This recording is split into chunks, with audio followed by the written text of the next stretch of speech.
If the ban were announced with a 1-week notice, the bad would rush into our country during that week. So he says it's a ban. I mean, he's using the words that the media is using, but at the end of the day, it can't. Hold on. It can't be. It can't be. Jonathan, thanks. I'll let Kristen talk.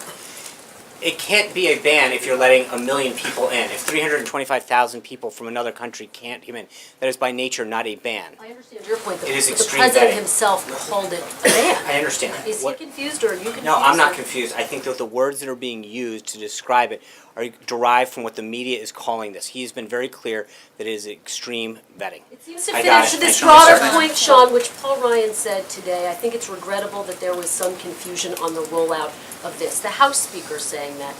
What do you say to Republicans who argue that this is a part of a broader issue with the president not enacting this policy smoothly? Well, first of all, I think we've addressed that. That we could have either telegraphed this days in advance, in which people could have gotten on planes and come over here, which would have undermined the exact nature of what this sought to prevent. Or we could have done it in a way that inconvenienced some folks for a little while.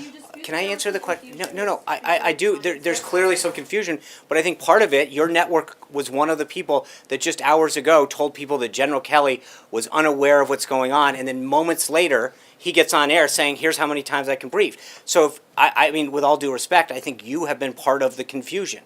You have helped cause this. Despite claims to whatever, you claim that you have sources that tell us, General Kelly stands up and says, this is how many times I've been briefed, this is how many people are involved, and yet you were out there for... I think there was a New York Times report that was cited. Okay, so I apologize that NBC News' reporting is based on the New York Times false reporting.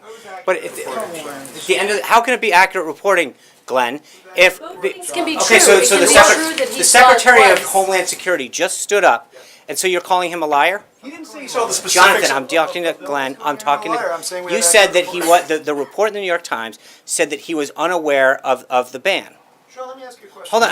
No, answer the question, because you just called us... A couple of minutes ago, you stood at the podium, and you reiterated something you said yesterday about anyone who doesn't agree in terms of the career bureaucracy should hit the road. I'm paraphrasing. Of course. You had a statement that President Trump made where he accused the acting attorney general of betraying her own department by expressing a counter opinion.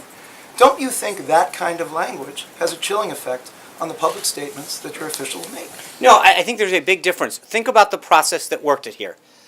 The Department of Justice's Office of Legal Compliance vetted the executive order, sent it back to us saying it was completely compliant.